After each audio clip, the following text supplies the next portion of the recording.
Buenos días a todos los hermanos. Permítanme saludarles en el nombre de Jesucristo. De igual manera, a todas las personas que están escuchando este mensaje, hoy vamos a continuar con Mateo 24, con el título de Rumores de Guerra y Guerra. Vamos a leer Mateo 24, 6 al 7. Ya, por favor, los que tienen su Biblia en sus hogares, acompáñenme con la lectura. La oración. Vamos a dar gracias a Jesucristo para que nos ayude a seguir este mensaje. Señor, te doy gracias por este día con pleno sol, que nos envía, Señor, tus rayos solares para tener vida que te agrada. Tú que eres la luz, no eres la oscuridad. A ti te pedimos que día a día alumbres nuestro mundo interior, que alumbres nuestro corazón y nuestra mente, para que allí brote la luz del Espíritu Santo que habita en nuestros corazones. Bendice tu palabra, Señor Jesucristo, y bendice a todas las personas que están escuchando y que irán a escuchar. En el nombre de Jesucristo. Amén. Bien, vamos a leer Mateo 24, versículos 6 y 7. Solamente 2 versículos. Dice así la palabra: oiréis de guerras y rumores de guerras. Mirad que nadie os turbéis, que nada os turbéis, porque es necesario que todo esto acontezca, pero aún no es el fin. Porque se levantará nación contra nación, reino contra reino, y harán pestes, hambres, terremotos en diferentes lugares.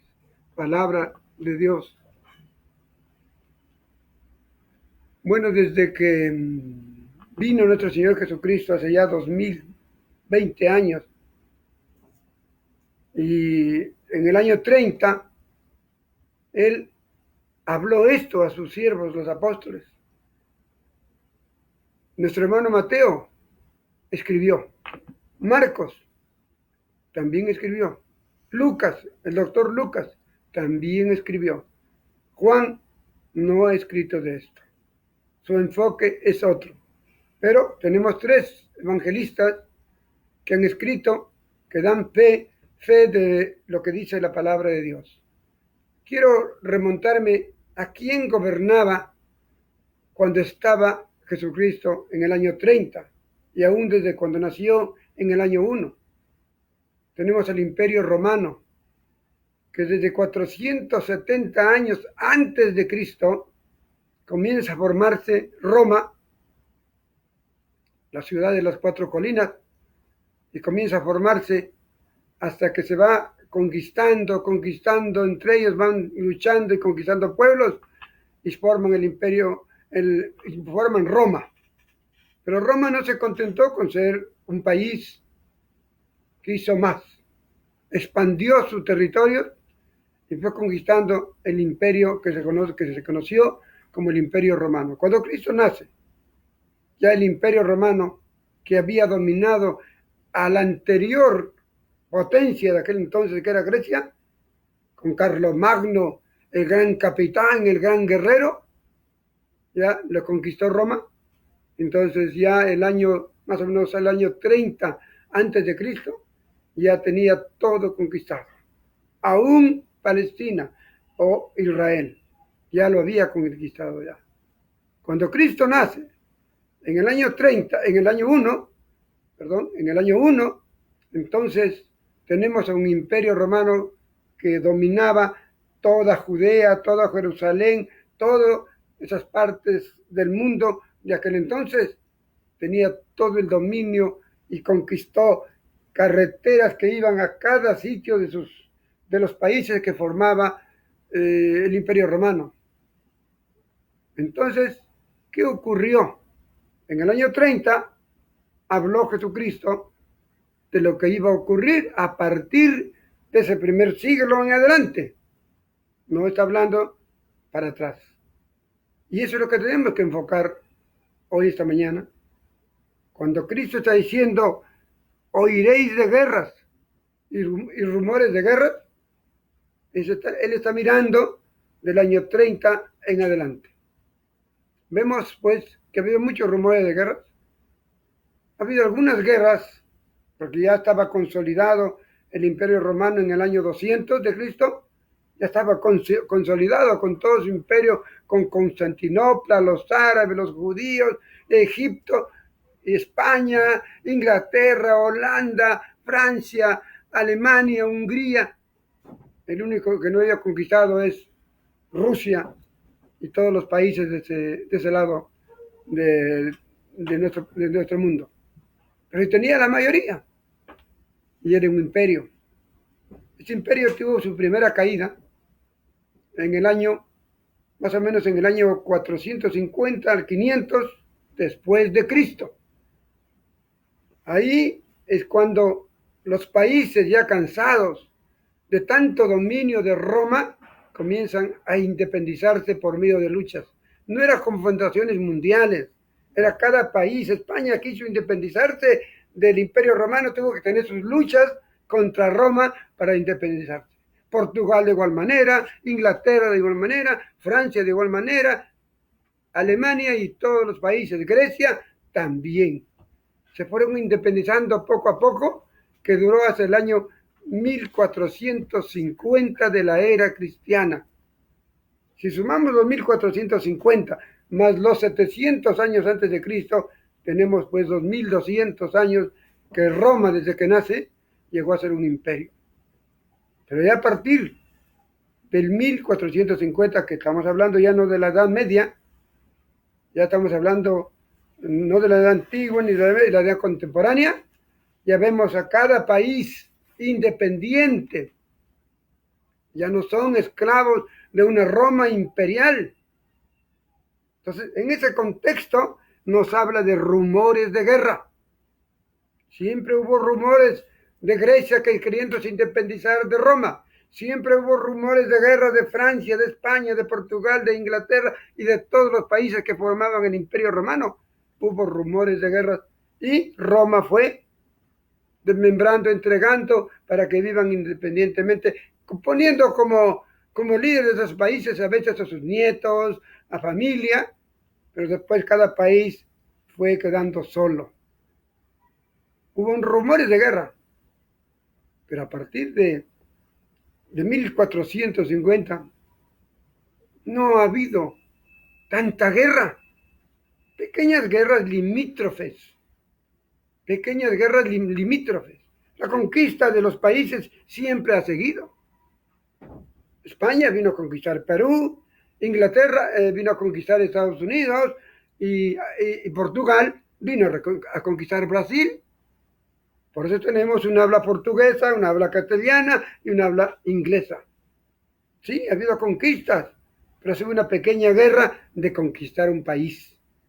Ha habido guerra de la independencia de cada país. México tuvo sus propias guerras, Estados Unidos sus propias guerras, Brasil sus propias guerras, Argentina sus guerras, nosotros nuestra propia guerra para independizarnos con la ayuda de San Martín, el argentino, de los venezolanos, colombianos y algunos chilenos. Nos independizamos del coloniaje de España. Estamos hablando de 1821. Más o menos 80, 90 años de paz que han vivido tanto Europa como ya el nuevo continente americano. Han habido pequeños conatos, rumores de guerra, pero no ha habido una confrontación mundial. Hasta que en 1914, el siglo pasado, ya viene la Primera Guerra Mundial. Ya hablamos ahí ya no de rumores, sino de guerras. Cuando habla aquí de guerras, no es una guerrita de Perú con Chile, Perú con Ecuador, o de países de España con Portugal. No, habla de guerras que van a intervenir las mayorías de naciones del mundo. Y así hemos tenido la Primera Guerra Mundial, que demoró 4 años de guerra. 4 años de guerra, desde el 1914 hasta el 1918, en que se terminó e hicieron paz de esa guerra. ¿Y quién fue la que inició la Primera Guerra Mundial? Alemania. Alemania. Alemania siempre ha sido una potencia intelectual, una potencia en todo. Y él hace la guerra a sus vecinos. Se involucran todos sus vecinos contra la guerra. Demoró 4 años que al fin tuvieron paz. Consecuencias de estas guerras mundiales tremendas. La palabra lo dice. Pestes, hambres y terremotos. Han habido consecuencias. Los terremotos, consecuencias divinas, pero las pestes, los hambres, son consecuencias de lo que queda, de la matanza de tanta gente en el mundo, de las armas que se emplean. Claro, en la Primera Guerra Mundial no han empleado armas nucleares ni armas como las que hay hoy día. Pasaron aproximadamente 75, no, pasaron aproximadamente de 1919 al 39, 20 años de paz. Ya no ha habido otra guerra mundial, pero en 1939 del siglo pasado, siglo XX, hay la Segunda Guerra Mundial. De eso nos está avisando aquí Jesucristo, que habrían guerras, o sea, guerras mundiales, no guerritas de un país con otro que demoran 3, 4, 5, 6 meses, guerras mundiales que demoran 4 años. Y esta Segunda Guerra Mundial demoró 6 años. Ya fue más tiempo la guerra en sí, que comenzó en 1939, terminó en 1945, en el mes de septiembre. Ya estamos para el mes de septiembre, que vamos a cumplir 75 años de paz mundial. Ha habido conatos de guerra, que quieren hacer la guerra a Estados Unidos, que Estados Unidos quiere hacer a tal sitio, rumores, conatos pequeños, la guerra de los 6 días que hubo de Israel contra Egipto y sus socios, terminando el siglo pasado. Una guerra de 6 días, así, 6 días, que la ganó Israel. Ya ha habido otras guerras pequeñas, a lo máximo habrán durado un mes, pero no guerras mundiales que han durado 4 años, 6 años, la Segunda Guerra Mundial. Y ahí nos hemos quedado. 75 años de paz. Todos están pensando desde ayer, desde anteayer, hoy y aún mañana. ¿Qué van a pensar? ¿Cuándo habrá otra Tercera Guerra Mundial? Nos asustamos. ¿Por qué? Porque la Tercera Guerra Mundial ya no va a ser. Es decir, si hay entre naciones, sabemos su potencial bélico de las naciones. ¿Cómo terminó la Segunda Guerra Mundial? ¿Con qué armamento se terminó la Segunda Guerra Mundial? ¿Con balas? ¿Con bombas? ¿Con teledirigidos? No. La Segunda Guerra Mundial la terminaron Estados Unidos, que se metió a defender a los rusos, y con Japón. Se quedó con Japón, y esos japoneses enviaban aviones teledirigidos con un piloto y ¡shua! Caía, destruían ciudades en Estados Unidos. Pero Estados Unidos, al casi medio término de la guerra mundial, trajo todos los científicos de Alemania, se los trajo de prisioneros de guerra y los trajo a Estados Unidos. Y dentro de ellos, el famoso Albert Einstein, que muchos deben recordar. Albert Einstein, el hombre que nunca se casó, nunca tuvo hijos, nunca tuvo un hogar, metido, enclaustrado, haciendo investigaciones científicas para conseguir un arma poderosa. Y lo consiguió. La bomba atómica. Con esa bomba atómica cayó la boca, cayó todo a Japón y a todas las naciones que querían continuar de nuevo otra guerra. Envió a Nagasaki, a Hiroshima, todas bombas atómicas que destruyó todo medio de vida, hermanos. Todo medio de vida. Esa tierra no, hasta hoy día, 75 años, no pueden sembrar ahí ni siquiera un espino, ni menos un rocoto, ni menos un limón. No hay vida vegetal, no hay vida humana Así se terminó la Segunda Guerra, con esa destrucción a todos los pobladores que han pasado de herencia a hijos, a nietos, los gérmenes de la bomba atómica. Y los que han quedado en Hiroshima y Nagasaki, que hasta hoy es una realidad. Si gusten, investiguenlo, ahí está. Allí ha habido la paz, y por eso es que hoy día, cuando hablamos de una tercera guerra mundial, asusta. ¿Por qué? Porque ya no hay enfrentamientos de los que había en 1939, 40 hasta el 45. Ahora va a ser una guerra nuclear, que se va a destruir el planeta posiblemente. Pero permítanme decirles una cosa. No creo que haya esa tercera guerra mundial. De que haya una tercera guerra mundial, sí. De que haya, sí. Y si es que me equivocare y hubiera una tercera guerra mundial entre países, pues habrá otra última y cuarta guerra mundial. Pero yo verdaderamente, con la sabiduría de Dios, de Jesucristo, no pienso que haya otra tercera guerra mundial entre las naciones. Va a ser la guerra mundial que va a ocasionar, y no me van a creer de repente, entre una nación pequeñita, al tamaño del Departamento de la Libertad. ¿Cómo se llama esa nación? Israel.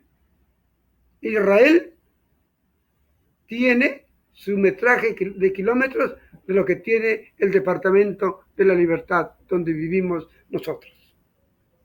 Chiquito, un país chiquito, pero no sé por qué codiciado por los árabes, por los de Mesopotamia, por los del norte tienen a Siria, por los del sur a Egipto, y por los de acá otros árabes.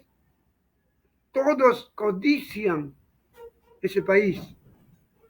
¿Por qué será? No lo sé, pero me imagino porque ese país es llamado a ser la nación de Dios. Quizás por el nombre que Dios cambió a Jacob. Y le dijo, hoy te cambio de nombre, y tú te vas a llamar Israel, y serás la expansión para todas las naciones. Y la palabra Israel, que a veces los del mismo pueblo hoy, yo no quiero insultarles, porque son hijos de Dios por creación, pero no han querido ser hijos de Dios por adopción cuando vino Jesucristo y le dio su oportunidad primero a ellos. Por eso Él vino al país de Israel, primerito a su pueblo, sino que equivocadamente nuestros hermanos israelitas se creen los únicos que son hijos de Dios. A nosotros nos llaman los gentiles. Nosotros no tenemos derechos según ellos, porque no somos descendientes del papá Abraham. Y quizás por eso es muy codicioso ese país. Por eso es que es ambicioso. Además, sus tierras son muy fértiles. Por eso será codiciado por todos los países de alrededor. Y ahí se va a iniciar la tercera guerra mundial. Vamos a ir a leer donde Dios nos dice que va a haber esta guerra mundial.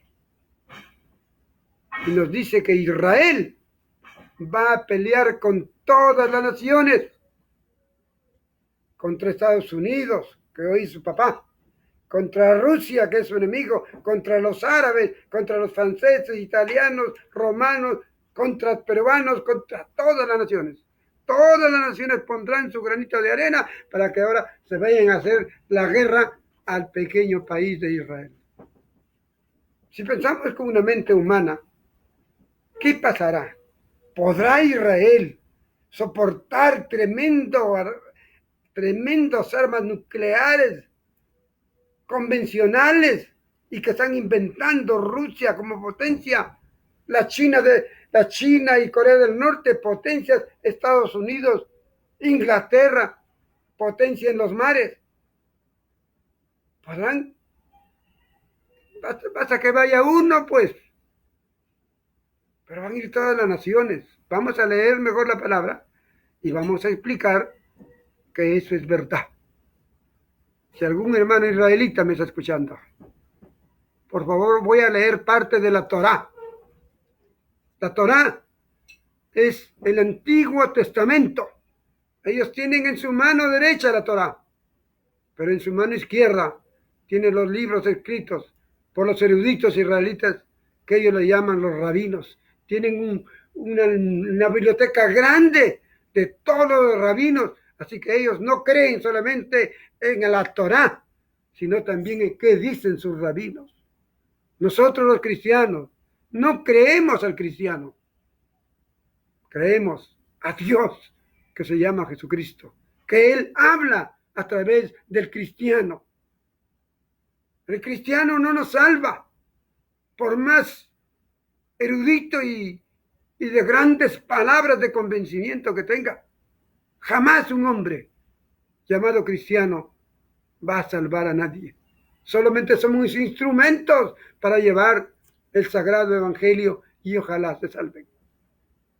Entonces con esto vamos a ver qué dice Papá Jesucristo a través de su siervo Zacarías. Vamos a ir a Zacarías capítulo 12 y ahí vamos a mirar. Desde el versículo 1 voy a ir leyendo por párrafos y explicando por párrafos. Ojalá me permitan unos 15 a 20 minutos para explicar todo esto, porque faltaría más tiempo para meternos en las profundidades de Dios. Vamos a leer. 12:1. Zacarías. Liberación futura de Jerusalén.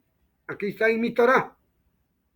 Liberación futura de Jerusalén. Ahorita no, Jerusalén no está prisionero de nadie. Pero aquí habla de una liberación futura del pueblo de Jerusalén. Jerusalén es la capital de Israel, muy codiciada.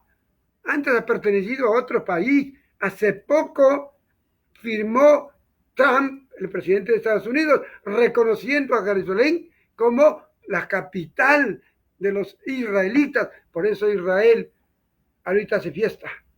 Los palestinos que tenían a Jerusalén como su capital están de cólera. Y por eso, por esa ciudad hay envidia y cólera. Hay tanto por cuestiones pragmáticas religiosas. Pero vamos siguiendo la palabra.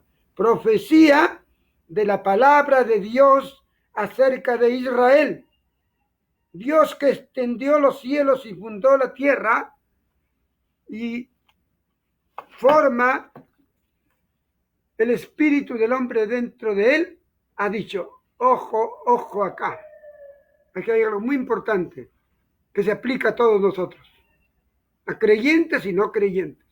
Dios fundó no solamente los cielos y la tierra, sino que también Dios forma al hombre. ¿Y qué puso dentro de él? Su espíritu. Ojo, su espíritu con minúscula. Esa es la marca del hombre que nace, que es hijo de Dios por creación. El espíritu con minúscula es la marca que lo tienen, como dije en la prédica anterior, los cristianos y los no cristianos, los ateos, los ladrones y quien sea. Todos son hijos de Dios y todos tienen espíritu de Dios, pero está dormido en la gran mayoría. Ojalá algunos de los que escuchan esta mañana puedan despertar, pedir a Jesucristo que despierte ese espíritu que está dentro de nuestros corazones. Versículo 2. He aquí, yo pongo a Jerusalén por copa, hará temblar a todos los pueblos de alrededor contra Judá y el sitio contra Jerusalén. En aquel día yo pondré a Jerusalén por piedra pesada, a todos los pueblos, todos los que se la cargaren serán despedazados, bien que todas las naciones se juntarán con ella. Primera profecía. Todas las naciones se juntarán para ir a pelear con Jerusalén. Acá lo acabo de leer. versículo 3, al final, dice, bien que todas las naciones de la tierra, no dice del Medio Oriente, no dice de Europa, no dice de las naciones de Asia nada más, todas las naciones americanas, todas las naciones del mundo, de la tierra, dice, se juntarán para ir a pelear contra Israel, contra Jerusalén. Versículo 4. En aquel día, dice Jehová, heriré con pánico a todo caballo y con locura al jinete, mas sobre la casa de Dios, sobre la casa de Judá, abriré mis ojos, y a todo caballo de los pueblos heriré con ceguera, y los capitanes de Judá dirán en su corazón, tienen fuerza los habitantes de Jerusalén en Dios de los ejércitos, su Dios. Un momentito allí para explicar. Este pasaje de la Biblia fue escrita antes que viniera nuestro Dios Jesucristo. Zacarías por lo menos vivió, él estuvo para la caída de Babilonia, 70 años y 470, como 500 a 550 años antes de Cristo, vivía Zacarías. Él recibió esa visión de Dios y él escribió para el futuro respecto a Jerusalén. Y aquí hay algo interesante en el versículo 4, que seguramente que si lo miramos con ojos humanos, ¿qué vamos a decir? Va a herir con pánico a todo caballo. Hoy ya no pelean casi con caballos. Van a decir, y al jinete lo va a herir con locura. Ya no va un jinete montado en caballo, eso ha sido antiguamente. Eso está para el antiguo. Van a decir, ¿no? Entonces, ¿qué podemos? Dice, y a todo caballo heriré con ceguera. ¿Qué interesa si hoy, en la Segunda Guerra Mundial, han utilizado caballos? ¿Ah? Los jinetes se iban montando en caballos a guerrear a algunos cuando han estado cerca posiblemente, pero no.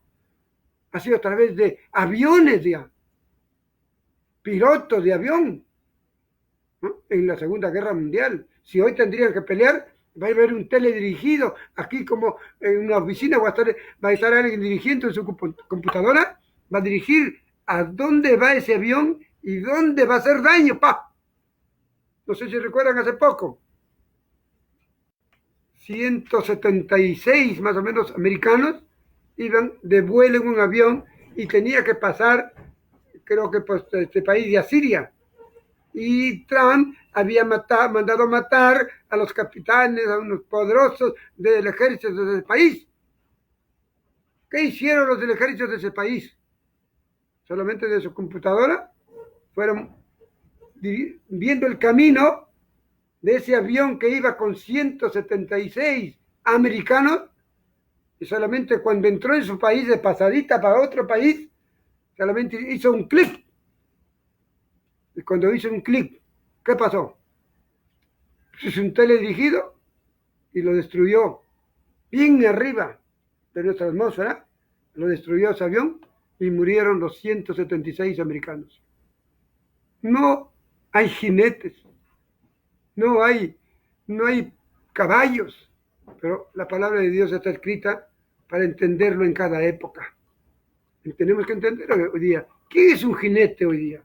Cuando habla aquí de que el jinete heriré, en primer lugar, heriré con pánico a todo caballo. Hoy ya no pelean, como les digo, en caballos. Para que Dios le mande ¡plan! Una flecha o qué sé yo, ahí se acaba y se aloque, con locura, lo dirá con pánico. Pero hoy modernamente, ¿quién desempeña la función de caballo?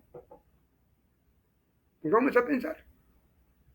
Hoy en las guerras hoy y a partir del siglo pasado ya tienen otro que reemplazar al caballo, que transporta al jinete.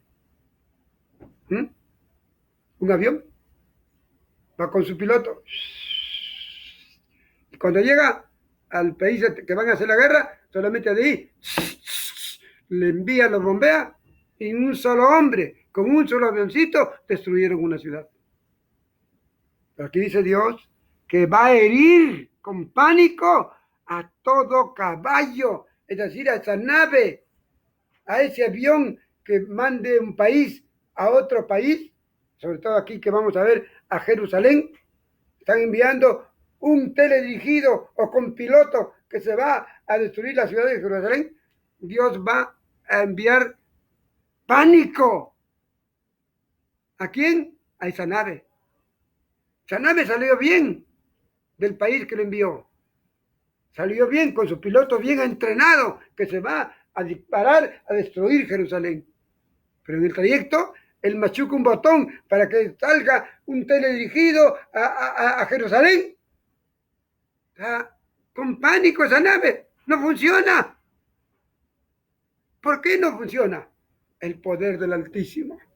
El poder de mi Padre, Jesucristo.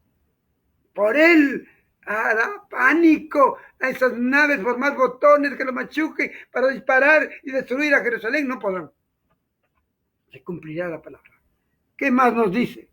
Pánico a todo caballo y con locura al jinete. El chofer que va en la nave se va a locar. ¿Qué pasa? No hay nada. Al contrario, él va a recibir de abajo teledirigidos. Entonces se va a locar y va a llegar un momento que ya sus sentidos no responden y caerá con toda su nave. Con locura. ¿Quién lo hará? ¿Israel? No. El Altísimo. El poder de Dios. Él lo ha escrito. Y aquí está hecho. ¿Qué más vemos acá? Dice, pero a la casa de Judá abriré mis ojos. Él va a apoyar a Judá, a Jerusalén, a Israel. ¿De qué tribu vino nuestro Señor Jesucristo? ¿Se acuerdan? Los que leen las Escrituras. ¿De qué tribu vino nuestro Señor Jesús? De la tribu de Judá. De la tribu de Judá. Ahí va a abrir los ojos a Judá para que comiencen a levantar sus ojos al cielo. ¿De dónde viene este milagro? Que se caen solitas esas naves. Que sus pilotos ya se murieron, le dio un infarto de locura, ya se murieron. Algo raro. Entonces Judá mirará hacia el cielo. Vamos a ver qué va a mirar y qué va a encontrar. Ahí nos quedamos que Judá abre los ojos. Es decir, la población de Judá levantan sus ojos al cielo. ¿Cómo es esto?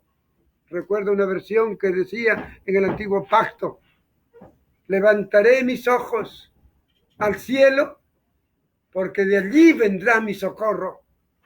Está escrito en la Torá. Pero ahora están ciegos también los israelitas que no leen, lo leen la palabra mezclada con los eruditos, rabinos. Ellos han mezclado su palabra de hombre con la palabra de Dios. Por eso ahora está cegado ahora su entendimiento. No quieren conocer a Jesucristo, pero llegará un día. Ya estamos viendo acá que Dios, así como hace el milagro de alocar al piloto, de alocar a la nave para que se destruya sola, entonces va a abrir los ojos a Judá. Ahí lo dejo para más abajo mirarlo.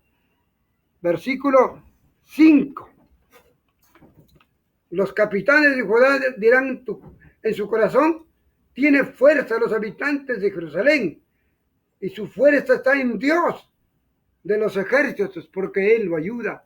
Comienzan a mirar y comienzan a pensar que es Dios, a quienes ellos, los judíos, llaman Yahweh. Ellos dicen en su Biblia: Yahweh está actuando, Yahweh está abriendo los ojos a Jehová y le está ayudando. Versículo 6.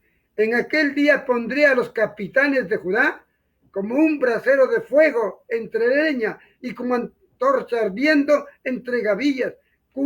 Consumirán a diestra y a siniestra a todos los pueblos que vienen por tierra a atacar a Jerusalén. Serán consumidos porque Jehová enviará una antorcha ardiendo o como un brasero de fuego contra esos que vienen por tierra en tanques, que vienen en camiones a atacar a Jerusalén. Entonces interviene Dios también Y entonces a diestra y siniestra y a todo alrededor, Jerusalén será otra vez habitada en su lugar. En Jerusalén, versículo 7. Y librará Dios las tiendas primero de Judá.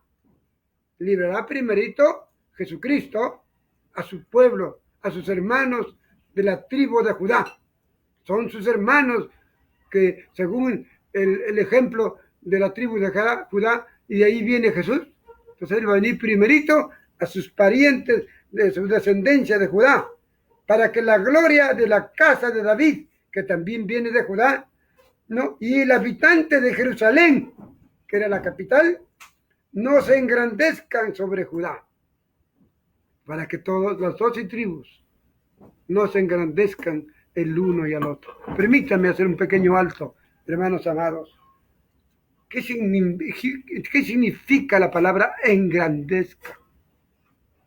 Hoy tú o yo, si nos apartamos, si dejamos de comer y beber la palabra de Dios, nuestro corazón se va a ensaltar, nuestra mente se va a ensaltar, ya no la leemos, solamente la predicamos con mi conocimiento humano y con mi sabiduría.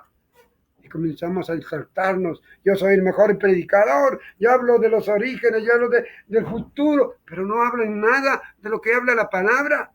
Son imaginaciones supuestas, pero no hablan como dice la palabra. Ojalá algún día Israel ya llegue ese día que va a mirar al cielo para que vea a Jesucristo que viene. No solamente Jesucristo viene por nosotros, los cristianos gentiles, viene por su pueblo, por los judíos. Veamos lo que sigue. Versículo 8. En aquel día defenderá al morador de Jerusalén, el que entre ellos fuera débil. En aquel tiempo será como David, y la casa de David como Dios, como el ángel de Dios delante de ellos. Y en aquel día yo procuraré destruir a las naciones que vienen contra Jerusalén. ¿Quién va a destruir a las naciones que vienen contra Jerusalén? ¿Yahweh? Jesucristo, amados hermanos. Jesucristo va a venir. Jesucristo viene.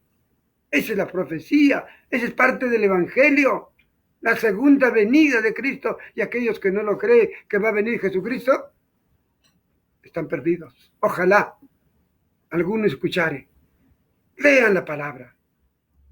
El pequeño conocimiento que Dios me ha dado es porque leo la palabra. Yo no tengo ningún título profesional, pero tengo 50 títulos espirituales. Lean la palabra para que su corazón no se engrandezca. Y cuando prediquen, prediquen palabra de Dios, no palabra de hombres, no lo que dijo fulanito, sutanito, menganito. Prediquemos lo que dice Jesucristo aquí, para antes de su segunda venida, esta señal tan grande de que va a haber una guerra entre todas las naciones contra su pueblo Israel. Versículo 10. Y derramaré sobre la casa de David y sobre los moradores de Jerusalén espíritu de gracia, espíritu de oración. Ahí me quedo un ratito porque lo que viene es maravilloso. Aquí quiero explicar solamente este espíritu de gracia y espíritu de oración. ¿Qué pasará con este pueblo de Jerusalén cuando vean prodigios que ellos no están lanzando ninguna bala, ninguna nave dirigida a los que le atacan y ellos caen solitos? ¿Qué creen que pensarán? Es Dios. Seguramente pensarán, es Yahweh, porque ellos esperan la primera venida de Jesucristo, o Yahweh, la primera venida. Nosotros, los cristianos, esperamos la segunda venida. Entonces, como ellos están esperando la primera venida, están pensando en Yahweh. Y dicen que derramará sobre la casa de David, sobre la casa de los moradores de Jerusalén, un espíritu de gracia. Cuando vino Jesucristo, el evangelista Juan, ¿qué nos dice? que vino Jesucristo trayendo en una de sus manos la gracia y en la otra la verdad. Pero no lo quisieron creer mis hermanos de Jerusalén. Ni hasta hoy día quieren creer en Jesucristo. Se sienten culpables, pero no lo aceptan. Hasta ahora. Pero para que entiendan y para que sus ojos se abran por el poder del Espíritu Santo y vean a Jesucristo, Jesucristo derrama espíritu de gracia. ¿Qué es la gracia? Es el don inefable de Dios para sacar un preso de la cárcel del infierno, previo pago de una caución. Permítame decirle que Él ya pagó la caución. Jesucristo ya pagó la caución. ¿Cuántos millones de dólares? ¿De euros?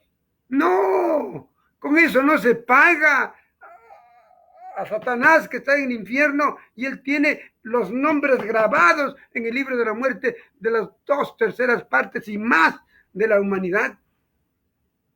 Le pertenecen ya. Cuando yo tenía hasta los 40 años, mi nombre estaba ahí. Yo lo he sabido en el trayecto de mi vida, que mi nombre estaba ahí en el libro de la muerte, en el infierno. Y que Satanás me decía, me perteneces, así que haz esto. Me perteneces, haz lo otro. Me perteneces, haz lo otro.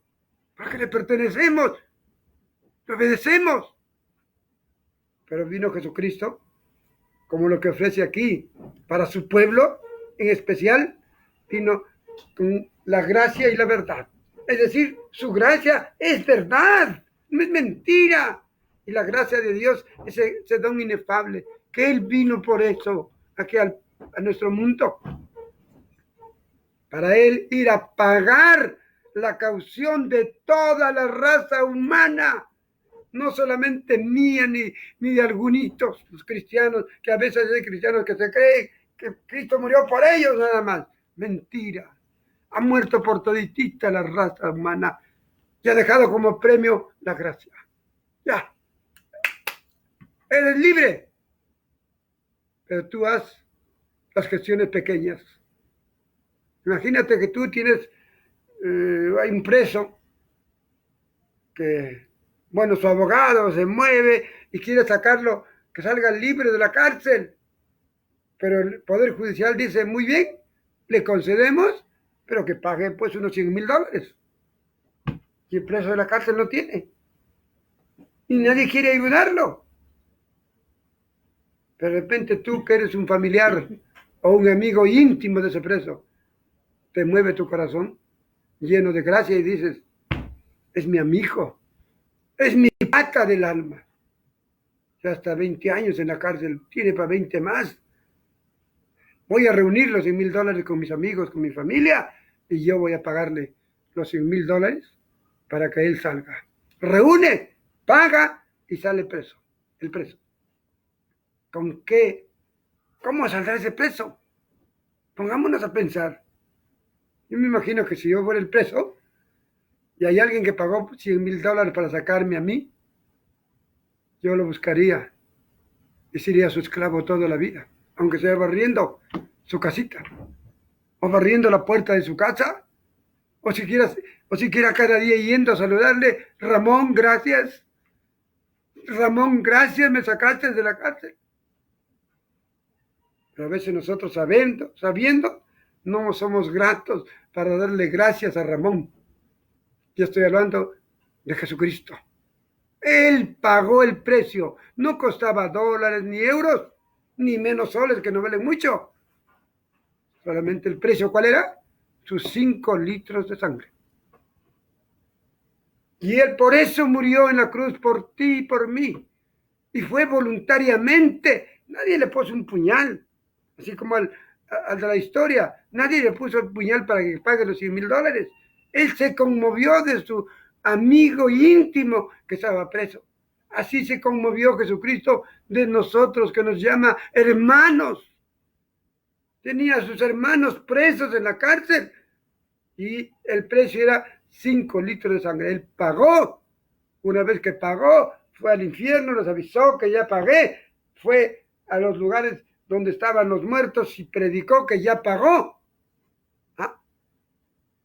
Y salió feliz cuando triunfó y resucitó. Por eso debemos darle gracias a Él. Y aquí ese espíritu de gracia va a estar en el pueblo de Jerusalén en aquellos días. Ahorita no tienen espíritu de gracia a ellos. No les interesa, que para ellos es una basura que un hombre fue a morir por mí. Todavía no entienden porque su cerebro todavía no está limpiado. Su mente, su corazón no se humillan. No solamente ellos, muchos americanos de Sudamérica, Norteamérica, Canadá y del mundo. Hay muchos que todavía no quieren creer que Jesucristo pagó el precio para que tú seas libre de Satanás. Por eso sigues ligado a Satanás, porque no te acercas a pedir el papelito con el cual dice Cristo, yo te pagué. Pídele a Jesucristo que te dé la contraseña. Él ya pagó por ti. Bueno, y un espíritu de oración. Hoy oran los israelitas en Jerusalén a Yahweh, Yahweh, Padre, Yahweh, Yahweh, pero no oran al verdadero nombre de Dios. En ese día recién ellos tendrán un espíritu de oración verdadera para reconocer a aquel que mataron. Continúo con el pasaje. Hasta el mismo pasaje. Y mírenlo y véanlo. Está en el versículo 10 que estamos leyendo. Entonces ahí dice que tendrán espíritu de gracia y de oración y mirarán a mí. Dice. Uno dice que es el Dios del Antiguo Testamento. Pero mira lo que dice después. ¿A quién traspasaron?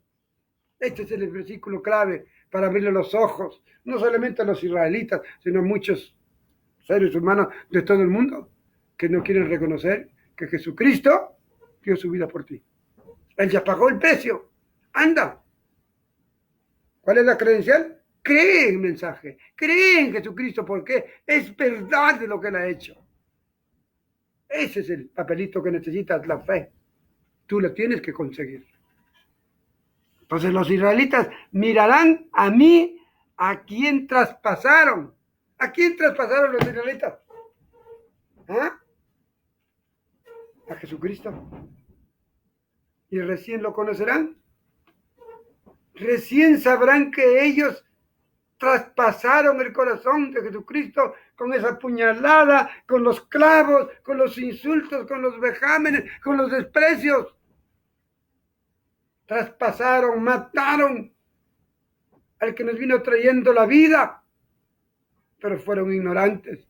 Por eso es que ahora en esta segunda venida vendrá, no solamente por nosotros los cristianos, también vendrá por sus hijos los judíos, por sus hijos los de la Jerusalén.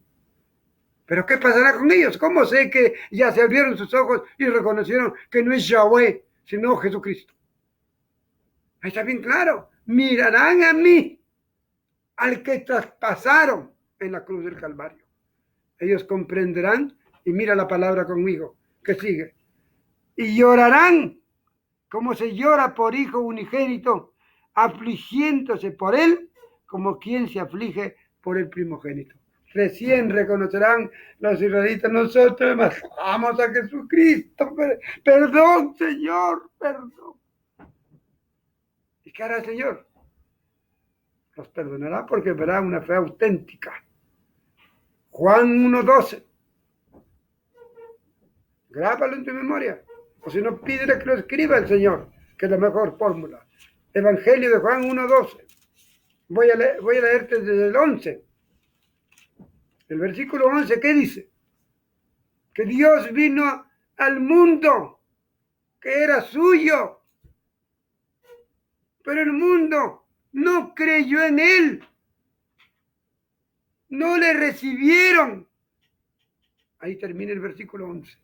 Pero el versículo 12 dice, pero a todos, no está hablando solamente de los israelitas, a todos sus hijos del mundo, a todos, pero a todos los que crean ¿ah?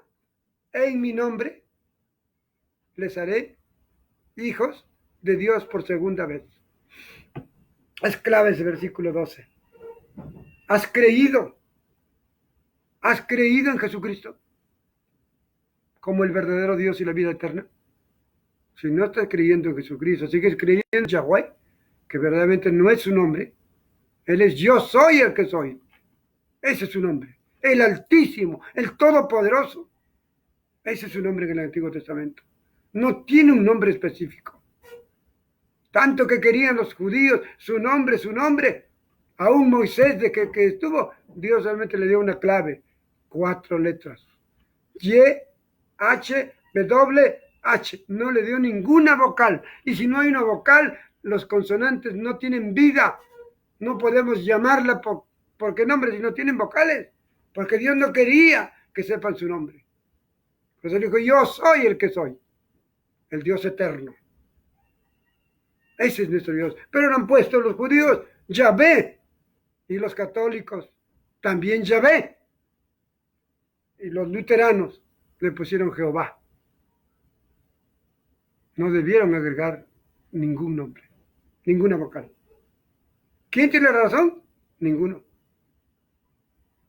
Entonces aquí mirarán al que traspasaron a Jesucristo, llorarán. Dice el versículo 12, y en aquel día habrá gran llanto en Jerusalén, como el llanto de Hadadrimón en el valle del Megido. Antiguamente lloraron muchos en el valle del Megido, ¿no? Y los descendientes, y la tierra lamentará. Cada linaje de los descendientes de David llorarán. Natán con sus descendientes, Leví, el líder de los sumos sacerdotes, llorarán todos. Capítulo 13, versículo 1. En aquel tiempo habrá un manantial abierto para la casa de David y para los habitantes de Jerusalén, para que se purifiquen del pecado y de su inmundicia.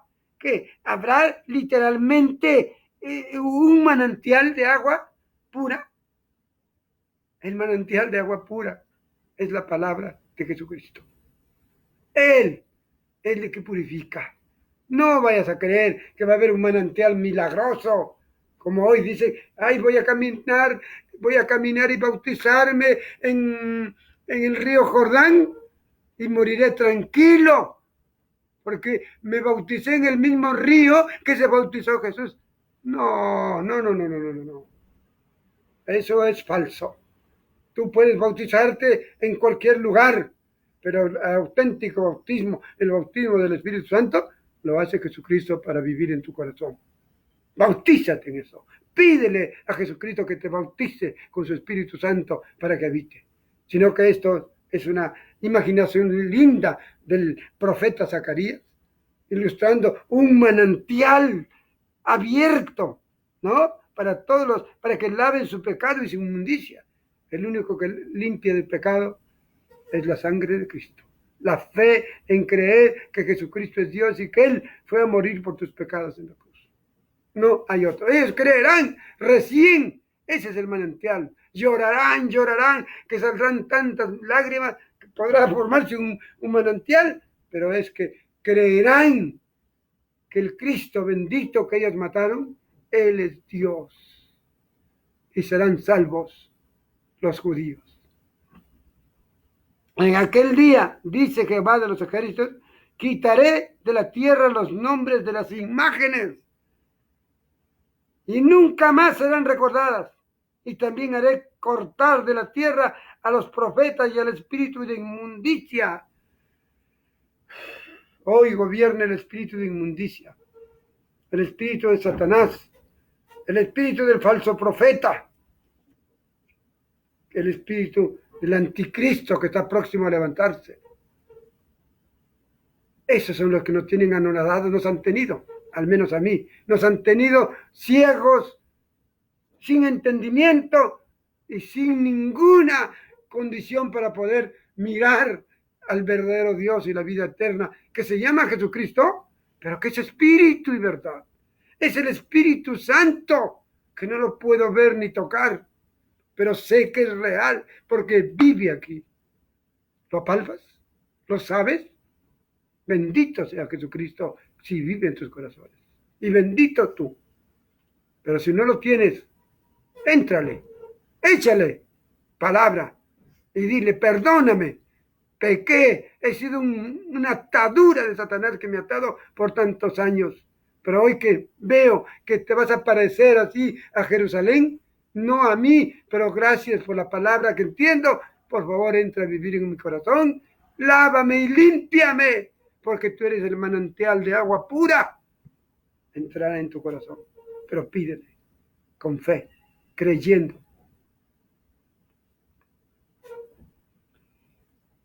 Me toca mirar ahora el versículo 9. Quiero mirar el versículo 9. Versículo 14:1, que nos habla clarito de la guerra de las naciones contra Jerusalén. ¿No? Vamos a mirarlo, 14 del 1 al 3. ¿Ya? Ahí estamos, muy bien. He aquí, el día de Jehová viene, y en medio de ti serán repartidos sus despojos. Porque yo reuniré a todas las naciones. Ahí está bien claro. Yo, Jesucristo, reuniré a todas las naciones para combatir contra Jerusalén. Y la ciudad será tomada y serán saqueadas las casas, violadas sus mujeres. La mitad de la ciudad irá en cautiverio, mas el resto del pueblo no será cortado de la ciudad. Después saldrá Jehová y peleará contra aquellas naciones como peleó en el día de la batalla. Bien claro, más claro que el agua, no creo que encuentres, amado hermano, amigo que escuchas. No creo. Es real que la Tercera Guerra Mundial va a ser todas las naciones contra Jerusalén, el pueblo de Dios, del escogido. Y quiero leerles en el versículo 9 del mismo capítulo, versículo 9, el mismo capítulo, versículo 9, algo muy interesante. También tiene que ocurrir antes que venga Cristo. Y Dios será rey sobre toda la tierra. Viene para ser el rey de todos. Es decir, siempre de todos los que crean. Porque no puede cambiar de fundamento.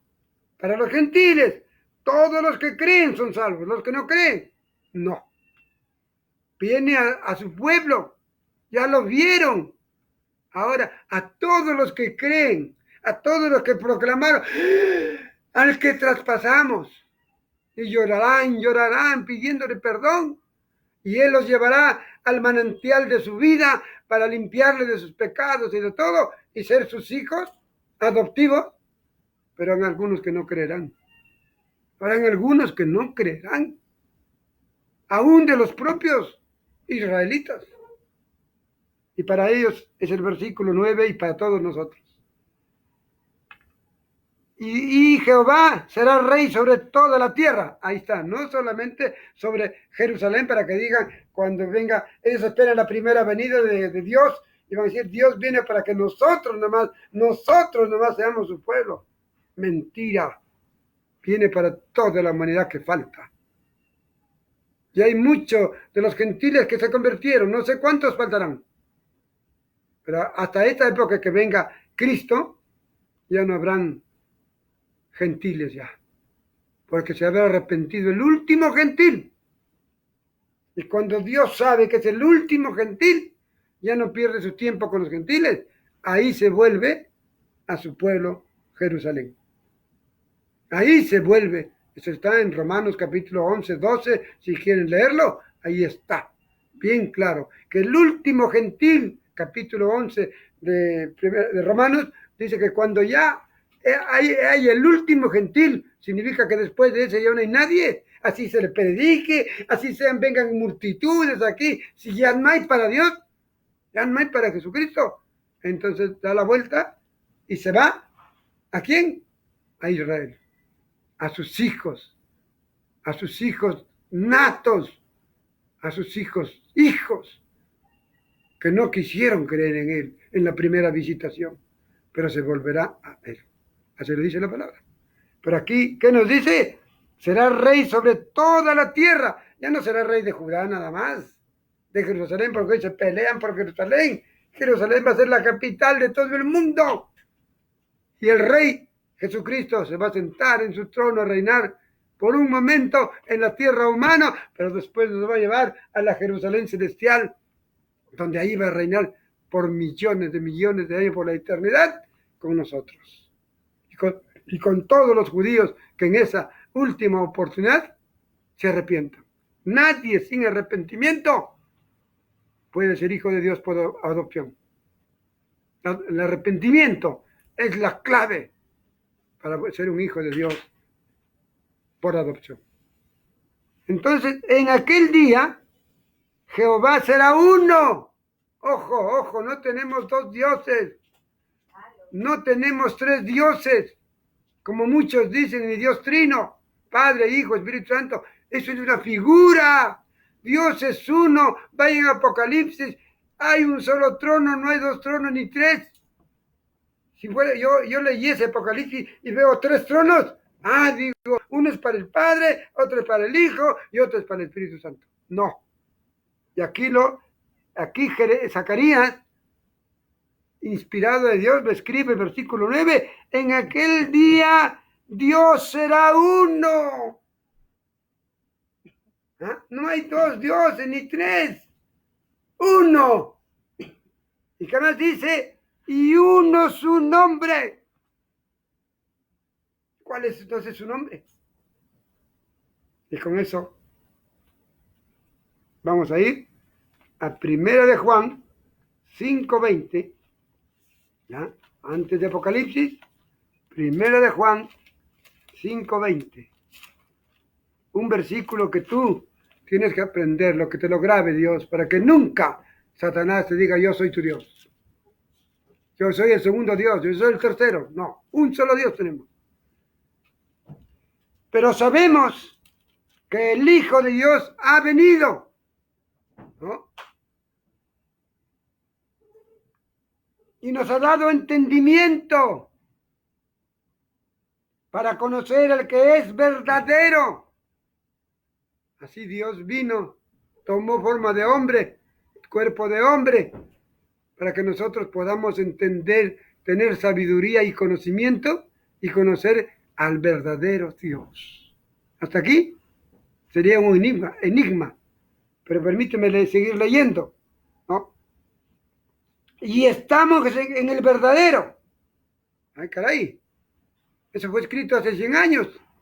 Hace 100 años, hace miles de años, en el primer siglo, en el año 30, 31, 32, al 100. Y dice aquí, estamos en el verdadero. ¿Quién es? Y lo que sigue en el versículo dice, en su Hijo Jesucristo. La palabra hijo es como decir una palabra de un cargo, de un título. ¿No? No es que sea uno el Padre, otro el Hijo y otro el Espíritu Santo. Aquí nos dice, y estamos en el verdadero, su Hijo Jesucristo. Este es el verdadero Dios y la vida eterna. ¿Qué dice? 21, hijitos, cuídense de los ídolos. Amén. Honrar a tres dioses es idolatría, mis amados hermanos. Bien claro, Zacarías se inspiró de Dios y dijo que Jehová sería rey sobre todo el mundo y aquel día Jehová sería uno y uno su nombre, Jesucristo. No creas a esos que predican y no mencionan el nombre de Jesucristo. Dios, Dios, Dios nada más. Padre, Padre, Padre. Hijo, Hijo, Hijo. No, hay que identificar por su nombre. Su nombre acabamos de verlo, es Jesucristo. El verdadero Dios y la vida eterna. Quiero terminar en unos 5 minutos ya, volviéndome a Mateito, Mateito 24, y explicar en unos 5 minutos Esto cuando dice en el versículo 7, porque se levantará nación contra nación, reino contra reino, y habrá pestes, hambres y terremotos. Pestes han habido toda la vida. Más cercana, peste bubónica, más cercana, la peste no sé cuánto, el ébola, más cercana, la peste no sé cuánto. Hoy estamos en la peste del corona, del rey, del diablo. Corona significa lo que asignan a un rey, su corona, ¿no? El rey corona, se ha puesto la corona, el rey virus, Satanás. ¿Qué le está asustando a la gente? Toda la vida ha habido. Satanás ha interferido y ha enviado pestas, sea antes de guerras, después de guerras, en cualquier circunstancia. Este Dios corona, que hoy se identifica como corona, ha enviado siempre pestes, pestes, pestes. Cuando yo nací, había la peste de la tuberculosis, que afectaba al pulmón. Era una peste terrible, no había medicina, no había, moría, la gente moría.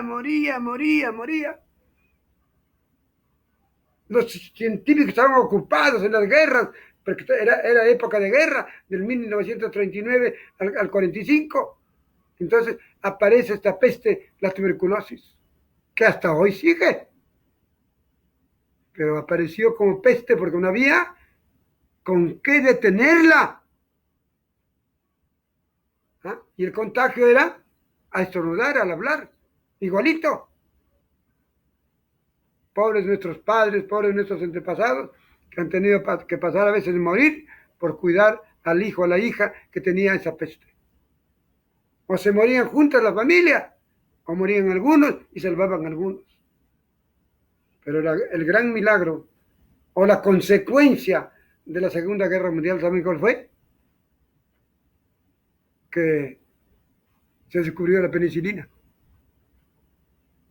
En los cadáveres de los muertos que estaban ahí, se fueron a recoger cadáveres y encontraron que en lugar de podrirse se habían formado en su cuerpo como unas telitas blancas. Cuando los médicos lo analizaron y vieron y descubrieron que era la penicilina. Que tras la putrefacción de los cuerpos salió la penicilina. En la sierra ponen a putrefactar papas en la tierra, hacen un hueco en la tierra, meten las papas, no sé qué más le echan, y ahí le echan agua y lo dejan que se pudra, no sé cuántos días. Después, ¿qué pasa esos días? Sacan la papa, han echado por supuesto azúcar, miel, ¿qué le han echado? Eso se llama el chuño de papa. ¿Y saben qué? Ese chuño de papa es riquísimo en penicilina. Es la penicilina de la sierra. Y los médicos lo saben. Así se putrefactaron los cuerpos y vino la medicina para la tuberculosis. Ya no demora el Señor levantar un hombre que traiga la medicina para este corona que está asustando a la nación y al mundo. Pero Dios, ¿por qué ha permitido? Como dije la semana pasada. ¿Por qué quiere ver gente que se vuelvan a Él? Quiere ver gente que se arrepienta del camino equivocado que está siguiendo. No aprendemos. Ya somos mayores, no aprendemos. Anoche las noticias de un hombre mayor de 75 años sacando bala y baleándolo a una mujer que era su amante, una joven de 45, 50 años. Lo baleó a ella, baleó a un policía. ¿Cómo es el mundo?